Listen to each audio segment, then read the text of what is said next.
प्रधानमंत्री ने कहा कि भारत की प्रगति तब और मजबूत होगी जब देश के विकास को ध्यान में रखते हुए क्षेत्रीय आकांक्षाओं को पूरा किया जाएगा।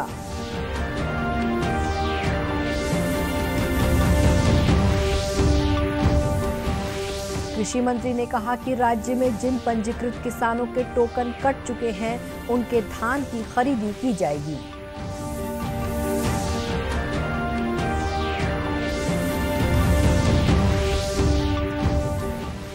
बीजापुर जिले में माओवादियों द्वारा लगाए गए आईडी विस्फोट में सीआरपीएफ के 4 जवान घायल।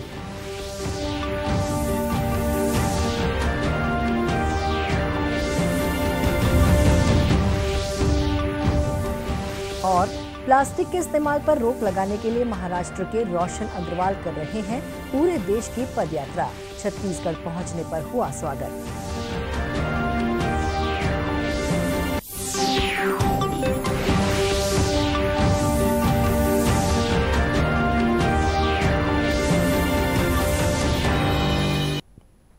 नमस्कार, आप देख रहे हैं दूरदर्शन समाचार। मैं हूं शुभ्रा भट्टाचार्य। अब समाचार विस्तार से।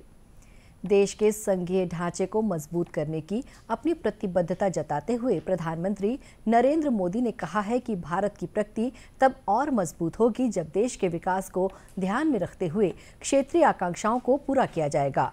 उन्होंने कहा कि जब राज्य उन्नति करते हैं तो देश प्रगति करता है। श्री मोदी ने कहा कि जीएसटी परिषद का गठन देश के मजबूत संघीय ढांचे का सबसे बड़ा उदाहरण है।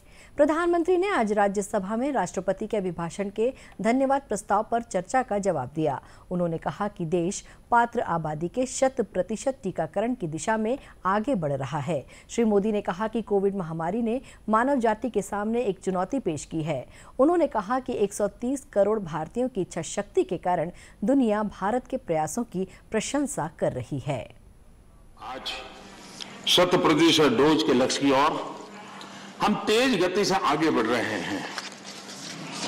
मैं सम्मानित सदस्य इस सभी आदरणीय सदस्यों से इनके सामने हमारे फ्रंटलाइन वर्कर, हमारे हेल्थ केयर वर्कर्स, हमारे वैज्ञानिक, इन्होंने जो काम किया है उसकी सराहना करने से भारत की प्रतिभा तो खिलेगी, लेकिन इस प्रकार से जीवन खपाने वाले लोगों का भी हौसला बुलंद होगा और इसलिए सदन बड़े गौरव के साथ उनका अभिनंदन करता है।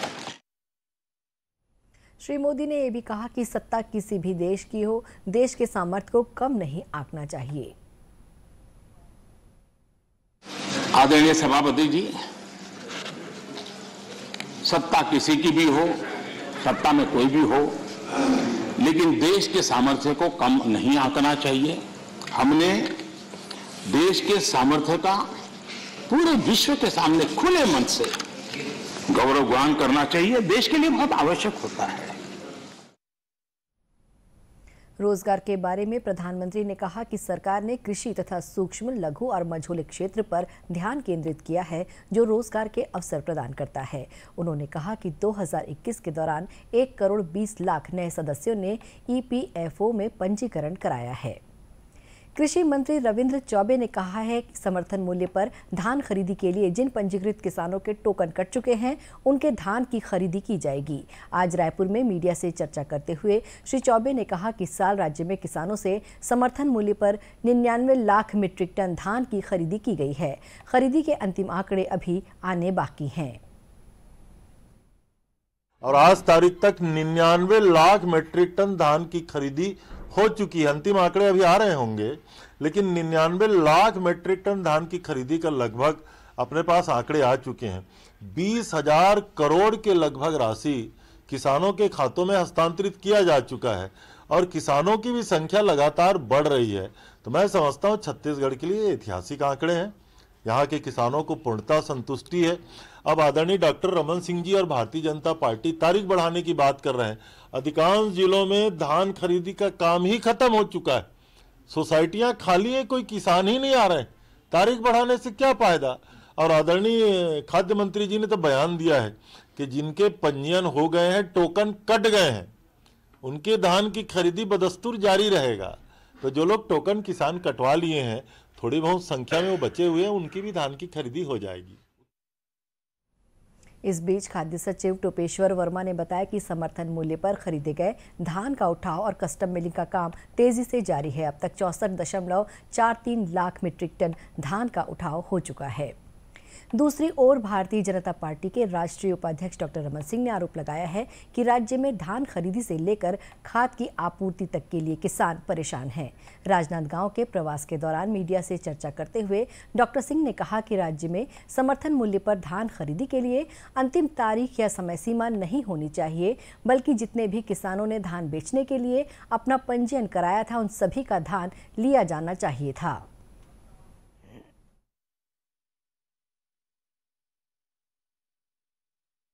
अभी भी बड़े संख्या में किसान बाकी हैं। धान खरीदी का कोई समय तय नहीं होना चाहिए। धान खरीदी का टारगेट यदि लक्ष्य है, उस टारगेट में जितने भी धान खरीदी के लिए रजिस्टर कराया किसानों ने, उनका 100% धान खरीदी करना आवश्यक है। ये टारगेट और ये तारीख से क्या होता है? आज यदि हजारों किसान धान नहीं बेचे तो कहाँ जाएंगे किसान? उनका कर्ज कहाँ से पटेगा? ये सरकार बेजवाबदार है। ना यूरिया मिल रहा है, ना सुपर फास्फेट, ना डीएपी, किसान भटक रहा है।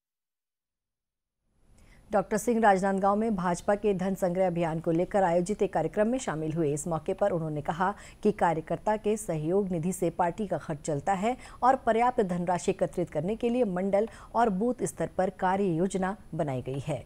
समाचारों का सिलसिला आगे भी जारी रखेंगे। फिलहाल लेते हैं एक छोटा सा ब्रेक।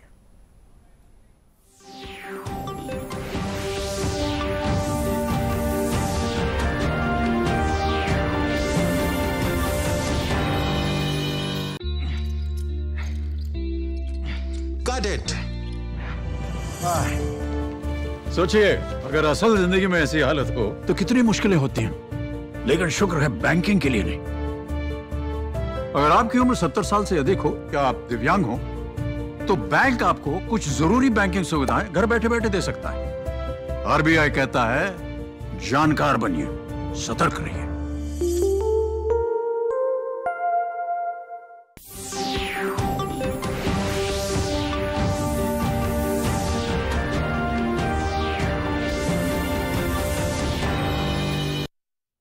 ब्रेक के बाद एक बार फिर आपका स्वागत है दूरदर्शन समाचार में। बीजापुर जिले में माओवादियों द्वारा लगाए गए प्रेशर आईडी विस्फोट में 4 जवान घायल हो गए हैं। सभी घायल जवान केंद्रीय रिजर्व पुलिस बल के हैं। इनमें एक डिप्टी कमांडेंट भी शामिल हैं। इनमें से 3 जवानों को हेलीकॉप्टर से रायपुर लाया गया। एएसपी पंकज शुक्ला ने बताया कि सीआरपीएफ के जवान नियमित गश्त पर निकले हुए थे। इस दौरान राष्ट्रीय राजमार्ग क्रमांक 63 भोपाल पट्टनम मार्ग के चिन्ना कोड़पाल टी पॉइंट से लगभग 400 मीटर की दूरी पर माओवादियों ने विस्फोटक लगा रखा था। जैसे ही जवान यहां से गुजरे, विस्फोटक की चपेट में आ गए। सीआरपीएफ के अन्य जवानों ने घायल जवानों को इलाज के लिए भेजा। इस विस्फोट में 2 जवानों को अधिक चोटें आई हैं। पहले तो इन जवानों को इलाज के लिए बीजापुर के अस्पताल में भर्ती कराया गया, जहां से इन्हें रायपुर रेफर किया गया। राज्य सरकार द्वारा लिए गए एक निर्णय के अनुसार अब प्रदेश के नगर निगम सीमा में जमीन के बाजार मूल्य की दरों में 40% तक की छूट दी जाएगी। इस संबंध में आदेश जारी कर दिया गया है। जमीन की खरीदी पर इस विशेष छूट का लाभ राज्य के लोग 31 मार्च तक उठा सकेंगे। इससे पूर्व गाइडलाइन की दरों में 30% की छूट दी जा रही थी।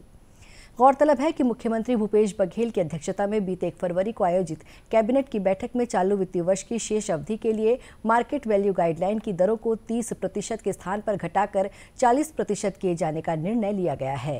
कैबिनेट के इस निर्णय के परिपालन में वाणिज्यिक कर पंजीयन विभाग मंत्रालय द्वारा कल गाइडलाइन दर में 40% की छूट दिए जाने का आदेश जारी किया गया। महाराष्ट्र के एक युवक ने प्लास्टिक के इस्तेमाल पर रोक लगाकर पर्यावरण संरक्षण के लिए एक मुहिम छेड़ी है। महाराष्ट्र के कामठी में रहने वाले 20 साल के रोशन अग्रवाल वर्ष 2020 से पदयात्रा पर निकले हुए हैं। इस दौरान वे लोगों से मिलकर देश को प्लास्टिक मुक्त बनाने का आह्वान करते हैं। अपनी इस यात्रा के दौरान वे हाल ही में जांजगीर पहुंचे। जांजगीर में मीडिया से चर्चा करते हुए रोहन ने बताया कि उनका लक्ष्य साइबेरिया तक पैदल जाने का है। वहीं भारत की यात्रा के बाद वे बांग्लादेश और म्यांमार की भी पैदल यात्रा करेंगे और लोगों को जागरूक करेंगे। 25 अगस्त 2020 को मैंने एक यात्रा की शुरुआत किया। वाराणसी की पवित्र धरती से गंगा में स्नान कर यूपी, राजस्थान, हरियाणा, दिल्ली, चंडीगढ़, हिमाचल, उत्तराखंड, मध्य प्रदेश, महाराष्ट्र, आंध्र प्रदेश, तमिलनाडु, कर्नाटक, केरला, गोवा, पौंडीचेरी और तेलंगाना करते हुए छत्तीसगढ़ मैंने 20 दिन पहले प्रवेश किया था। छत्तीसगढ़ में 17वां राज्य है।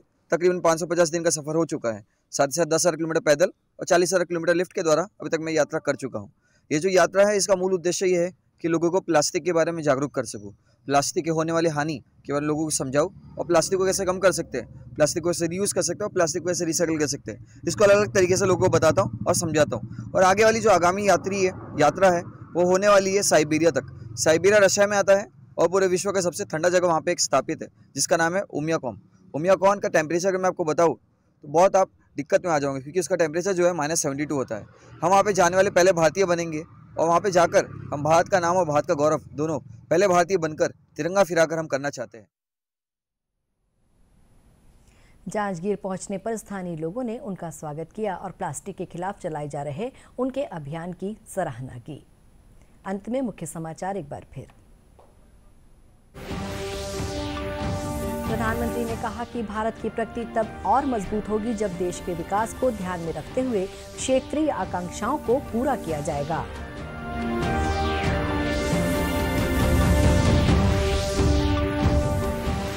कृषि मंत्री ने कहा कि राज्य में जिन पंजीकृत किसानों के टोकन कट चुके हैं उनके धान की खरीदी की जाएगी।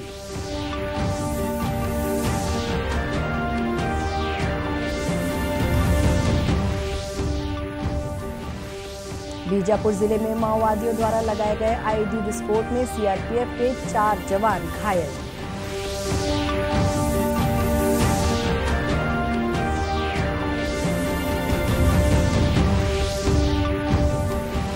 और प्लास्टिक के इस्तेमाल पर रोक लगाने के लिए महाराष्ट्र के रोहन अग्रवाल कर रहे हैं पूरे देश की पदयात्रा। छत्तीसगढ़ पहुंचने पर हुआ स्वागत।